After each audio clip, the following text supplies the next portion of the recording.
Olá, seja bem-vindo ao canal Semeadores do Verbo. Hoje vamos embarcar em uma das jornadas mais fascinantes da Bíblia, explorando a história de um dos objetos mais sagrados já criados, a Arca da Aliança. Se você ainda não é inscrito, aproveite para se inscrever agora, ative o sininho e se prepare para descobrir um mistério que atravessa os séculos. Nossa história começa no deserto, onde o povo de Israel, recém-liberto da escravidão no Egito, seguia sob a liderança de Moisés. Ao pé do Monte Sinai, Deus se revela de forma espetacular, em meio a trovões e relâmpagos, chamando Moisés para subir e receber a lei que guiaria o povo. Foi ali, no Monte Sinai, que Deus não só deu os 10 mandamentos, mas também revelou um plano detalhado para a construção de um santuário, um tabernáculo, onde ele habitaria entre o seu povo. E no coração desse santuário estaria a Arca da Aliança. A Arca da Aliança era mais do que um simples artefato religioso. Era a manifestação tangível da aliança de Deus com Israel. Feita de madeira de acácia, um material resistente e duradouro, a arca era coberta de ouro puro por dentro e por fora, simbolizando a pureza e a santidade de Deus. Suas dimensões eram precisas, cerca de 1 metro e 10 centímetros de comprimento, 66 centímetros de largura e altura, significando que a santidade e a glória de Deus não podiam ser medidas ou contidas. A tampa da arca, conhecida como propiciatório, era de ouro maciço. Sobre ela, 2 querubins de ouro com asas estendidas um para o outro protegiam o lugar onde a presença de Deus se manifestaria. Dentro da arca foram colocados 3 itens sagrados: as tábuas de pedra com os 10 mandamentos, o pote de maná e a vara de Arão que floresceu milagrosamente. Cada um desses itens tinha um significado profundo.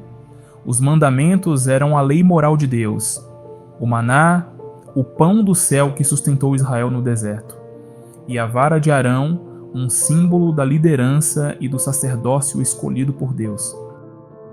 A arca foi colocada no Santo dos Santos, o lugar mais sagrado do tabernáculo.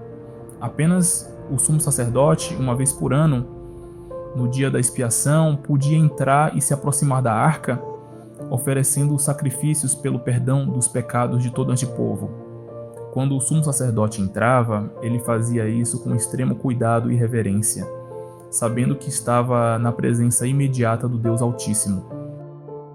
A arca não era apenas um objeto simbólico, ela era o trono de Deus na terra.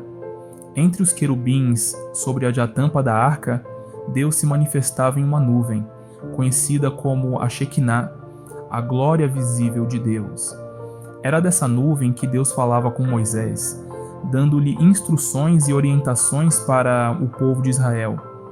A presença da arca significava que Deus estava no meio do seu povo, guiando-os, protegendo-os e exigindo deles santidade e obediência.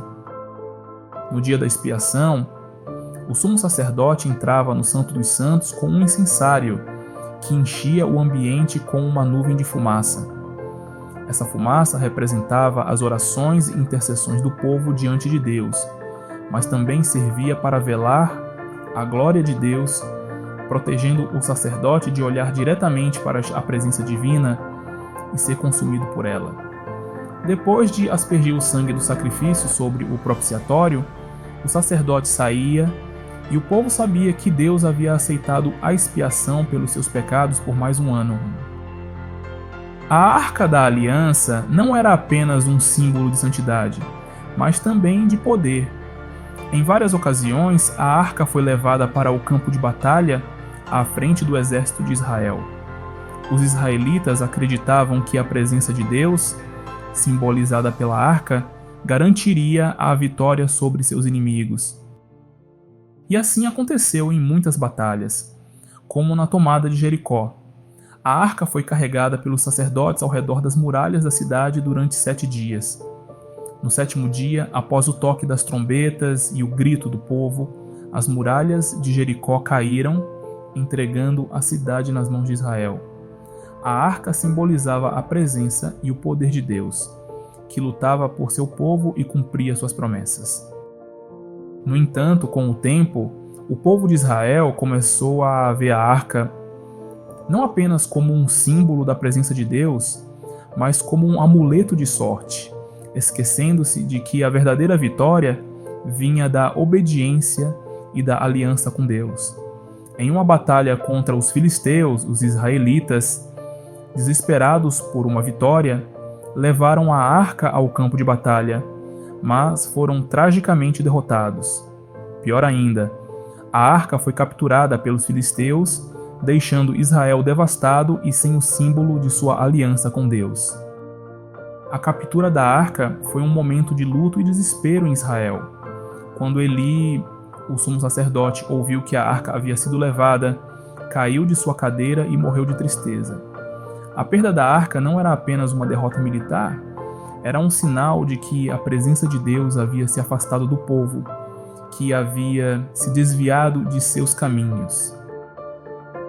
Os filisteus, pensando ter conquistado não só Israel, mas também o Deus de Israel, levaram a arca para a cidade de Asdod e a colocaram no templo de Dagom, seu deus principal. Eles acreditavam que a arca era apenas mais um troféu de guerra, mas logo perceberam que estavam muito enganados.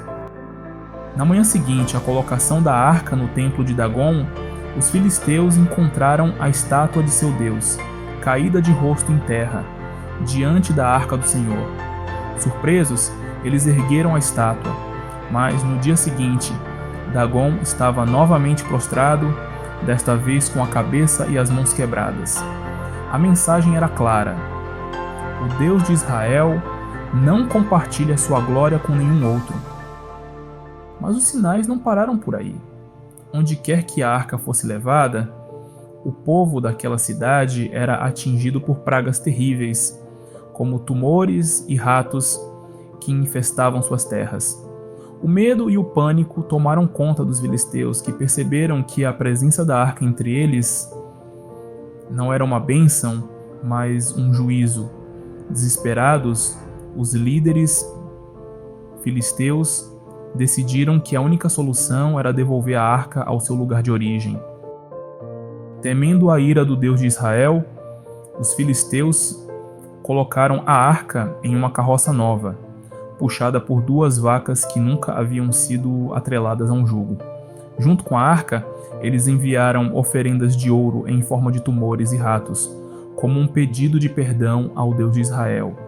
Eles deixaram as vacas seguirem livremente para ver se realmente era a vontade de Deus que a arca retornasse a Israel. Guiadas pela mão de Deus, as vacas seguiram diretamente para a cidade israelita de Bet-Semes. Os moradores, ao verem a arca, ficaram extasiados e ofereceram sacrifícios a Deus. No entanto, alguns homens, movidos pela curiosidade e falta de reverência, abriram a arca para olhar dentro dela e foram imediatamente punidos com a morte.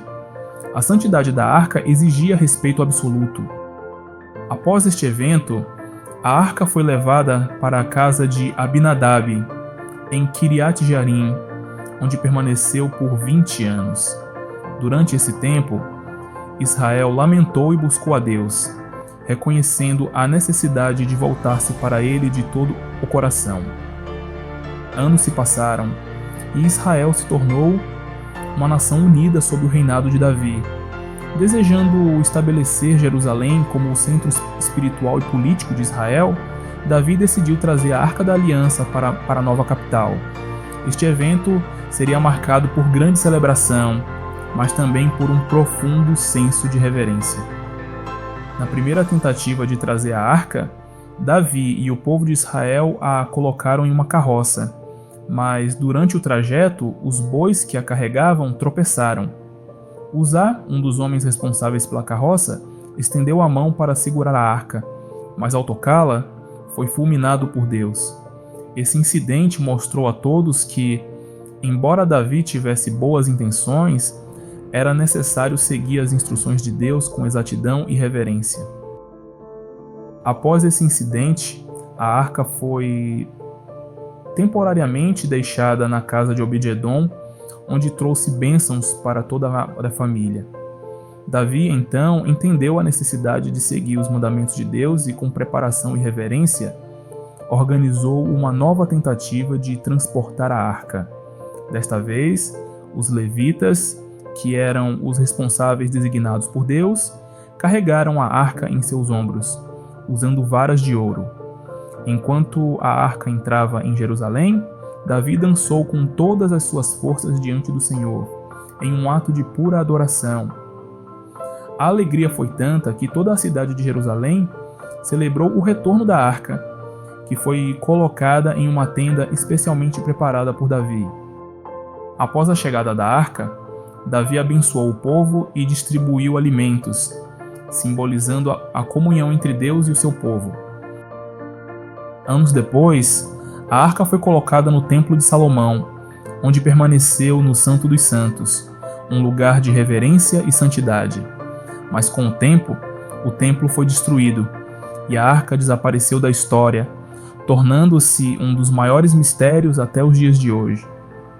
Sua localização permanece desconhecida, mas o legado da Arca da Aliança continua a nos ensinar sobre a santidade de Deus e a importância de vivermos em aliança com Ele.